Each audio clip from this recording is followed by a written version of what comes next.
Hindi ho kaaya-ayang balita sapagkat pinatay ang pagdinig sa Blue Ribbon. Naging malinaw ang pahayag ng Presidente ng Senado na indefinite po yung pagkansela o pagsuspindi sa hearing ng Blue Ribbon. Mga kababayan, harap-harapan na po tayong winawalang hiya. Sirang-sira na po ang institusyon. Kaya natin Ito ang Wow Trending Breaking News. Blue Ribbon hearing sa flood control sinuspindi na. Sinuspindi muna ng Senate Blue Ribbon Committee ang pagdinig kaugnay sa maanumalyang flood control projects ayon kay Senate President Tito Soto III ngayong Sabado. Ayon kay Soto na ipagpapatuloy lamang ang deliberasyon kapag nagkaisa na ang Senado sa mga panukala. But once we agreed on the proposals, we will put it on the floor.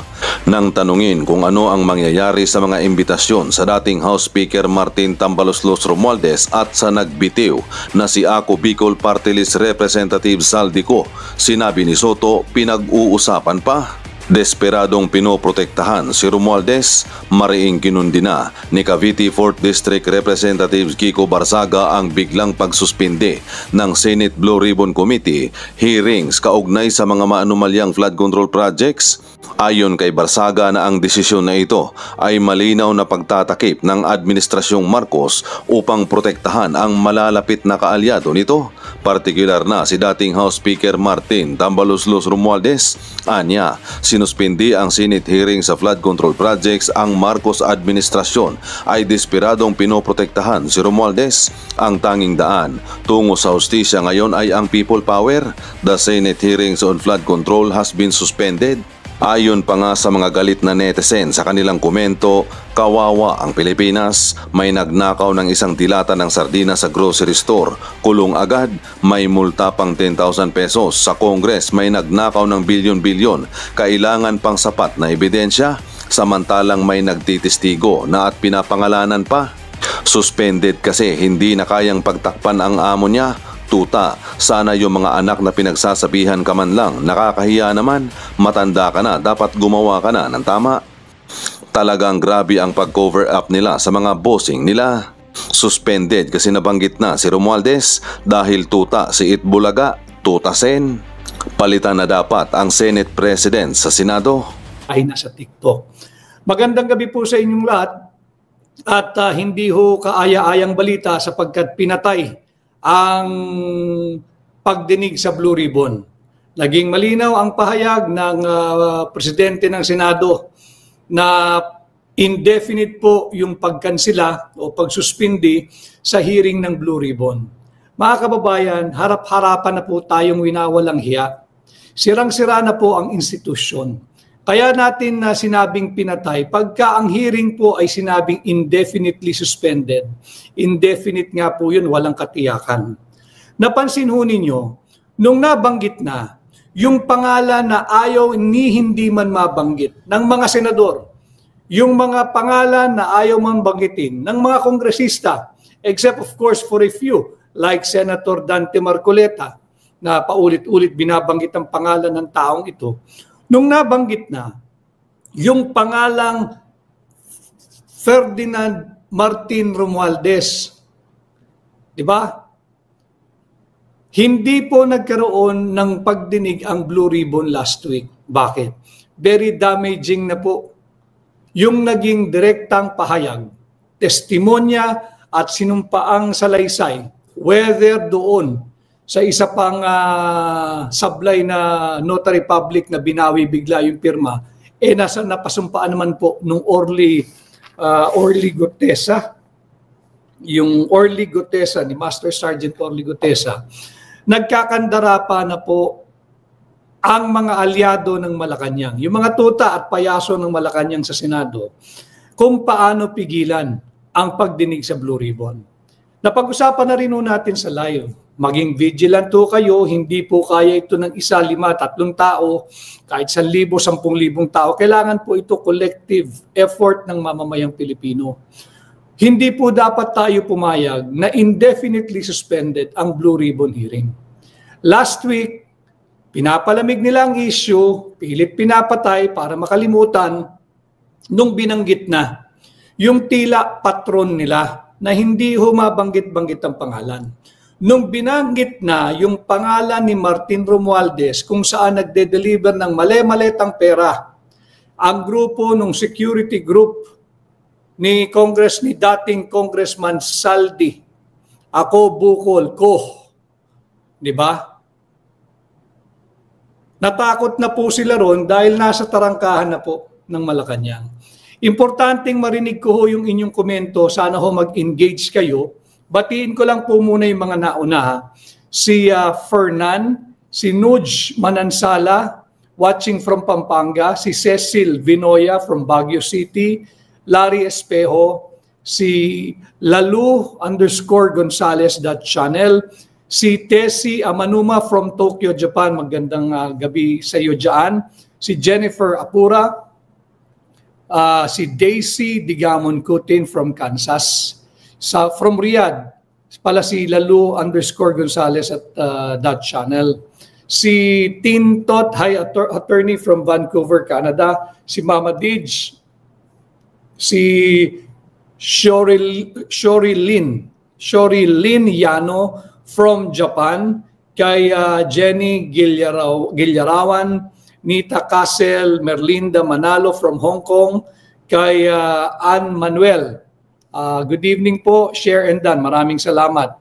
Si Juliet Mara from Alberta, maganda ho na marami tayong kasamang mga kababayan mula sa iba't ibang panig ng mundo at ibang panig ng Pilipinas. Sana ho, ang ating layunin, alam naman na ninyo by now, ay maiangat ang antas ng pampublikong diskurso, yung mga nasa ibang bansa, the advocacy of our social media platform is to elevate the level of public discourse so that in the hope that we will have a more enlightened citizen na mas informed, meron po kayong nalalaman sa mga nagaganap at mga higit na mahalagang usaping panlipunan. Kagaya po ng desisyon ng mga tutat payaso sa Senado na patayin ang pagdinig sa Blue Ribbon na ginagawa at indefinite po yung suspension.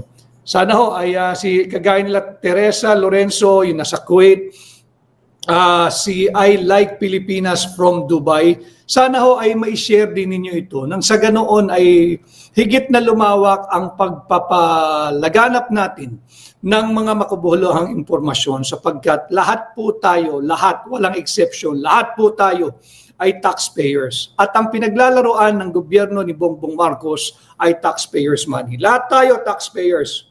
Just in case you do not know, dahil meron po talaga na akala nila ay yung matuturing ka lang na taxpayer kapag kayo may trabaho, nagfa-file ka ng inyong income tax return, meron kang withholding tax. Hindi ho. Lahat po tayo, mapa-vendor ng fishball, mapa-negosyanteng malaki, mapa-makatamtaman ng katayuan mo at estado sa buhay, lahat po tayo ay taxpayer. Bakit? The moment na meron po kayong binili, kahit ano, sigarilyo, nagpakarga ng gasolina, namalengke, nagbayad ng kuryente, nagbayad ng tubig, kumukonsumo ng internet at meron kayong connectivity, lahat po yan ay may kalakip na buwis. The moment that you are a consumer and you consume something, whether it be goods or services or food, yung mga paglabas-labas po sa mall, pagkain sa labas, taxpayer po kayo. Meron pong kaakibat na buwis yan. Lahat po tayo ay taxpayers. Kaya lahat po tayo dapat ay kasali sa usaping ito. Balik po tayo sa ating topic ngayong gabi. Tuta at payaso sa Senado. Wala na pong independence. Wala na po yung sistema ng check and balance. Wala na po. Kaya nga hindi ba lagi ko sinasabi, huwag naman nilang mamasamain kung paulit-ulit po sapagkat tayo nagiging tinig lamang ng mamamayang Pilipino. Dito na po tayo lahat nagsusumbong sa ating mga magigiting na miyembro ng mga military and uniformed personnel. Siguro po, honorable women and men of the armed forces of the Philippines and other uniformed personnels. Mga ma'am, mga sir, kanino pa ho kami magsusumbong? Nakita naman ninyo, kanina lamang, an hour ago, nag-anunsyo si Senador Tito Soto, yung Pangulo ng Senado, pinatay ang pagdinig ng Blue Ribbon. Kanino pa ho magsusumbong ang mamamayang Pilipino? Tutat payaso na ho ang Senado eh. Ilan na lang ang lumalaban dyan eh. At ngayon nagdesisyon, papatayin yung pinatay na ho yung pagdinig, suspended indefinitely. Pinag-uusapan ho natin yan dito sa ating programa na antabayanan po ninyo, let us all be vigilant. Please mag-ingay ho kayo sa lahat ng social media platforms sa community ninyo. Ngayong araw ng ito, Sabado, mag-sakto ho, baka naghahapunan na iba, baka iba nag-early dinner o mag-dinner pa lamang o late dinner. Whether you are with your family, your friends, your neighbors, your business associates, o yung inyo pong kung anumang grupo, kagaya po ng Tau Gamma Phi. Happy anniversary sa inyo mga tol, yung mga miyembro ng Tau Gamma Phi na nag-celebrate po ng kanilang anibersaryo ngayong araw, October 4. Happy anniversary sa inyo. At ganun din yung mga kabahagi ng TOL, yung Triskelion Order of Law. Ito po yung mga brad naman po ng mga Tau Gamma Phi na nasa law school o dili kaya iba ay naging abogado na ho. So maligayang anibersaryo po sa inyo at pagpatuloy ninyo yung inyong pagbibigay ng community service. Napakarami niyan mga miyembro niyan. At payapat po tayo, wag na tayo mag-engage doon sa nakagisna nung araw na away dito, away doon, fraternity war. Wala ho yun. Community service na po tayo. At sana ang gawin po ninyong dagdag o modification bukod sa pagbibigay ninyo ng kung ano-anong physical services, medical, dental mission, yung legal advice, legal aid, sana ho magkaroon din kayo ng pagmumulat sa inyong mga kaibigan, sa inyong mga brad at sis, sa mga mahalagang usaping panlipunan. Pagkagaya po kung paano tayo winawalang hiya ng mga tuta at payaso sa Senado. Labis-labis na po ito, sobra na po ito. Harap-harapang pangwawalang hiya na po ito sa ating mga Pilipino. Masyado na po tayong ginagawang mangmang. Hindi po tayo mangmang, hindi po tayo tanga, hindi po tayo mga bobo. Maari yung mga tutat payaso na nariyan sa Senado, sila yung ganun. Pero hindi po ang mamamayang Pilipino.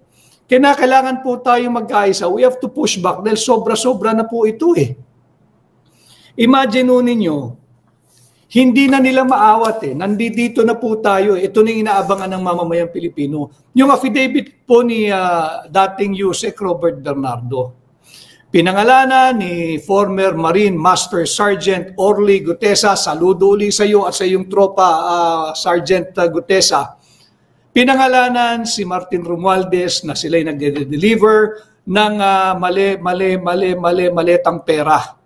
Kakahalaga ng 45-48 million per maleta. Hindi lamang isang beses, maraming ulit. Usually 3 times a week. Imaginein po niyo kung gaano karaming pera yon. Segue ko lang po. Kailangan po rito kolektibong pagkakaisa na ng mga Pilipino. Hindi po pwedeng may kulay ang paglaban sa korupsyon dahil yung pangwawalang hiya po ng Marcos Jr. administration sa Pilipino, wala pong kulay, wala pong relihiyon. Ang tingin sa ating lahat, napakaliit. Ang tingin sa ating lahat ay mga basahan o masahol pa sa basahan. Ganon po tayo inuyurakan.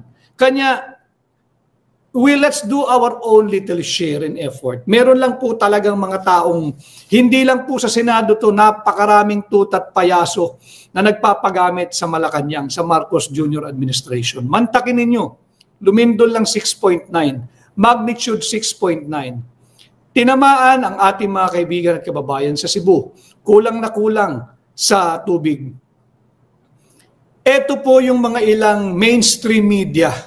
Magpapalabas po ng kanilang video clip, kalunos-lunos yung itsura ng ating mga kababayan, meron pong malungkot na background music. Tapos ang sasabihin, sana ho ay mag-donate kayo, ipasok nyo ang donasyon ninyo sa ganito, tutulong po tayo. Apakawalang hiya po ng mga yan. Hindi nyo nga binabalita yung panggagahasa ng Marcos Jr. administration sa kaban nating mga Pilipino. Nakuha nyo pang humingi ng tulong Pinansyal o material? Ang dami hong pera ng Pilipinas na patunayan na natin, nakita natin. Nakasalansang lang po sa mesa Diyan sa First Engineering District or First District Engineering Office ng Bulacan, nakasalansang po yung pera Pinagpaparti-partihan lang nung Yusek Robert Bernardo, nung Henry Alcantara, nung Bryce Hernandez, kung kani-kanino pinapadalan, pati yung Congresswoman dating Mitch Cayon, nababanggit. Pinagpaparti-partihan Tapos ngayong may kalamidad, pagsasamantalahan pa tayo ng mga mainstream media, wag na po tayong magpatumpik-tumpik, wag po kayong magpagamit.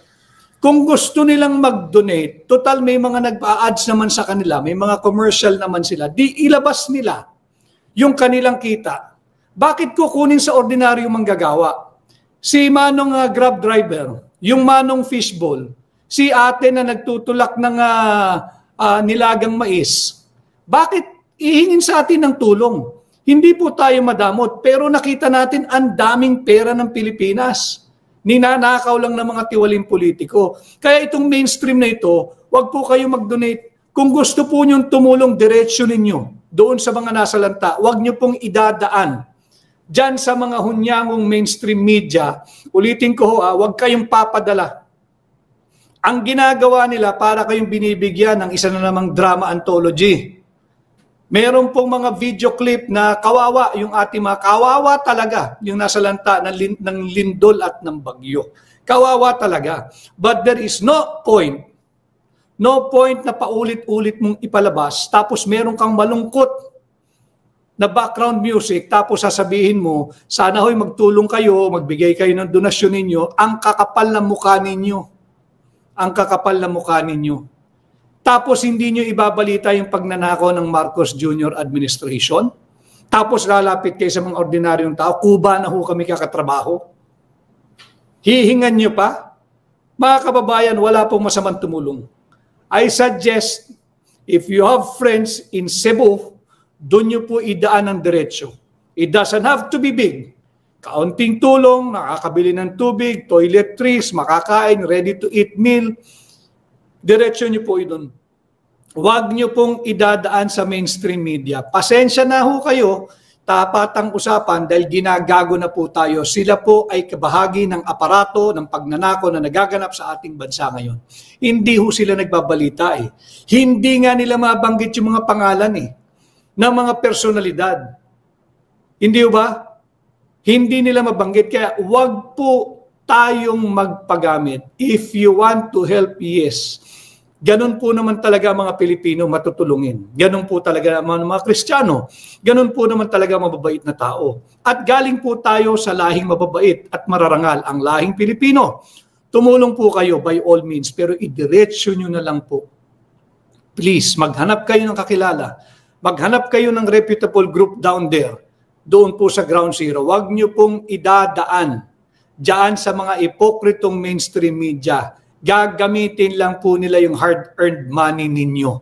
Singilin natin sila. Bakit sa pa drama-drama ang gagaling ninyo? Bakit hindi kayo maghatid ng totoong balita? So balik tayo sa mga tuta at payaso sa Senado. Palakihin na ho natin ito, hindi lang Senado. Nabanggit na ho natin yung mga nagpapakatuta at nagpapakapayaso na miyembro ng mainstream media. Tingnan din natin paano nila i-handle o i-spin ang balitang ito na pinatay na ni Tito Soto ang pagdinig ng Blue Ribbon hearing. He can deny it for all I care. Siya nag-anunsyo at ang sinabi niya indefinite. Ating mga mahal na miyembro ng ating sandatahan, ang lagi ko sinasabi, you're the armed forces of the people. Yung ating mga kapulisan, pulis ng Pilipinas, pulis ng Pilipino. Kanino pa ho kami magsusumbong? Hindi ba? Umaasa ang milyon-milyong Pilipino. Mahigit sa mayorya, nakatuon ang mata, ang pagdinig, ang nakasubaybay sa ginagawang hearing o pagdinig diyan sa Blue Ribbon. Umaasa na mapapanagot, lalo na yung ating mga kababayan diyan sa lalawigan ng Bulacan, sa probinsya ng Bulacan. Hindi na po naubos yung tubig baha Permanente na hong baha. Itong mga tuta at payaso sa Senado, ang kakapal naman na mukha ninyo. excuse me for the term, I'm not sorry, it's happening down there. Ang dami na pong may alipungay sa Bulacan dahil hindi na po lumalabas yung tubig baha. Leptospirosis, nariyan yung bantang yan. Dengue, nandyan ang bantang yan. Nakuha nyo pang i-postpone o ipatigil indefinitely ang pagdinig ng Blue Ribbon. Bakit? Out of control eh. Hindi na po nila makontrol. Hindi na kaya ng script nila eh. Remember their famous line, stick to the script. Lumabas na po, nag-off script na. At pag nag-off script na, hindi na po nila kaya. They cannot handle yung usapin pag nag-off script na. Ano yung off script? Yung pagpapahayag po ni Master Sergeant Orly Gutesa. Sir, yung mga kasama po niya, maglabasan na po kayo. Hindi ko alam kung saan tayo lalabas ngayon. Ngayong pinatay ang pagdating ng Blue Ribbon, I suggest kung kayo po ay nais lumabas, magpa-press conference na lang ho kayo. Gumawa rin kayo ng affidavit, panotaryohan ninyo bago ho kayo lumabas at mag-press conference at ilahad ninyo yung inyong nalalaman para po sa kapakanan ng mamamayang Pilipino. Just before I went ngayong live po natin ngayong gabi, ako po ay galing sa isang pribadong eskwelahan, meron pong pagtitipon. Kita ko yung mga kabataan, punong-puno po sila ng buhay, ang sisigla. Kaya po natin ginagawa pare-pareho ang paglaban sa korupsyon para po sa kanila eh. Ito ay para sa kanila. Wala na pong aabutan ng ating mga kabataan kung ganito kawalang hiya ang mga nasa gobyerno. Wala na pong hiya eh. Imaginein mo yung announcement na suspended indefinitely ang pagdinig ng Blue Ribbon. Like a thief in the night. Bigla-bigla nag-anunsyo. Last week, balik po tayo. Hindi po sila nagawa ng pagdinig. Noon pa lamang talagang malakas na, even before that. Napag-usapan na ho natin, nakikiusap na po tayo, nangangampanya na tayo, mag-ingay ho kayo. Even before last week, meron ng direksyon dahil mukhang hindi nila makokontrol at hindi nga nila nakontrol. Papatayin nila ang pagdinig ng Blue Ribbon. Last week, para po soft landing o soft break, hindi po sila gumawa ng pagdinig. Lumabas po yung kanilang chairman, si Senador Ping Lacson. Ang sabi ni Ping Lacson, wala raw siyang pakialam kung sinong tatamaan, masakit daw sa kanya kung may nababanggit ng mga kaibigan, pero itutuloy niya ang pagdinig ng Blue Ribbon at wala raw, hindi raw ito ititigil at papanagutin ang dapat managot. Pero duda na po tayo at marami pang iba. Dahil tila galing na po sa ilong yung kanya naging pahayag. Ngayon po itinuldukan ng kanyang kaibigan, yung kanyang kabarkada, si Tito Soto. Hirap po tawaging Senate President Dahil nakikita natin talaga ang Senado ay nagpapakatutat payaso sa Malacanang. Babalik po tayo, lalagyan natin ng konteksto kung bakit ang dami nakikita ko na ang dami hong galit Di ba? Ang dami ng galit. Bakit? Malinaw po sa atin di ba? Yung Article 11 Section 1 ng ating saligang batas.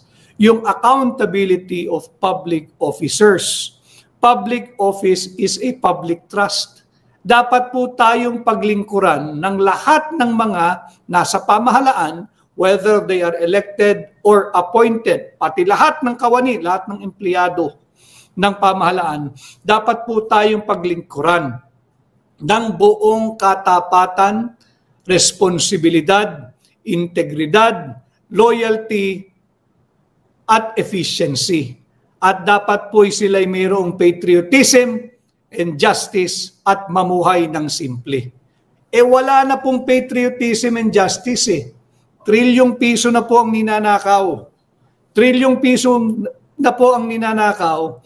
Wala pong flood control. Babalik po tayo dito. Ito'y isang lantarang panggagago sa ating mga Pilipino, yung pagpigil indefinitely ng pagdinig ng Blue Ribbon, ng mga tuta at payaso sa Senado. Makibahagi po kayo, kausapin ninyo yung inyong pamilya. This is too much. Not unless, kagaya rin ho siguro nila ang kita ninyo, male-maleta, 3 beses isang linggo nag-unload ng pera. Pero kung ordinaryong Pilipino lang ho, kagaya ko at kagaya ng marami na nakasubaybay po sa atin ngayon, kagalit-galit po ito. Kuba na po tayo eh. Magkano nagsara ang palitan ng dolyar kontra piso? Nasa 58. Ilang araw na po nasa 58 pesos ang isang dolyar territory. Isang buong linggo na ho eh. Bakit? Takot na ho ang investor eh. Bakit? Dahil sa massive corruption and looting of public funds. Imbis na bigyang daan ng Blue Ribbon, yan naman ho ang pangunahing layunin ng Blue Ribbon eh. To seek transparency and public accountability. Pero itong si Tito Soto, wala po yata sa bokabularyo niya yung accountability at transparency. Saan o tatakbo ang ordinaryong Pilipino? Winawalang hiya na ho ng mga institusyon ng gobyerno. Inaabangan ng tao dahil kagaya po nung ating huling pagdirektang ugnayan sa inyo, hindi ba na ibahagi ko na kung talagang totoo ang investigation, ipatawag yung Yusek Trigib Olaybar at ipatawag yung kalihim ng DBM na si Amina Mina Pangandaman. Paano nyo nabuo yung sweetheart deal ninyo? Yung 2.85 billion pesos. Inaabangan po ng tao yan eh. Tanungin yung Trigib Olaybar, Yusek ng DepEd, bakit mo kinaladkad ang pangalan ng Office of the Executive Secretary? Kanya po sinabi natin eh, nasa tarangkahan na ni Bongbong Marcos ang kontrobersiya at anomalyang ito. Ito ba ang dahilan kung bakit dali-dali pinigil indefinitely, pinatay ng mga tutat payaso sa Senado ang pagdinig ng Blue Ribbon? Saan po magsusumbong ang mamamayang Pilipino? Ito na lang ang aming masusumbungan eh. Yung ating mga ginagalang na nagbubuwis ng buhay. Pero minsan lang ho din kayo mabigyan ng pagkakataon, ipaglaban ng mamamayang Pilipino, maging tapat sa ating saligang batas. Huwag nyo naman hong bantayan itong mga ito. Nakakagalit ho talaga eh. Huwag naman ninyong protektahan ito mga nabubuhay sa ninakaw na buwis. Ninanakawan din ho kayo nito eh. And yet you provide them VIP security, you provide them PSPGs, you provide them Special Action Force, you provide them Coast Guard. Please naman ho, protektahan ninyo yung mamamayang Pilipino. Laban pati sa mga tuta at payaso sa Senado. Wala na hong tatakbuhan ng mamamayang Pilipino. Ganito rin ang direksyon. Ako po'y abogado. At I do not want to be reckless and risking my license unnecessarily. Pero masyado na po ito eh. Ganito rin ho yung naging direksyon nung kasong sinampa namin sa Korte Suprema. Kung matatandaan ninyo, January pa lamang, January 2024, if I am not mistaken, of this year, nagsampa na kami ng kaso sa Korte Suprema ni Congressman Sid Ungab at mga ilang pang miyembro ng Quezon City Trial Lawyers League sa Korte Suprema upang ideklarang unconstitutional ang ating 2025 national budget. Nag-set na po ng nagtakda na ng araw for oral argument. Ito po'y April 1, 2, and 3. Maganda ho yun, 3 araw. Talagang lilitisin ng Korte Suprema. Subalit, last minute, kinansila at minove ng May 19. May 19, pinospone na naman din at indefinite din ang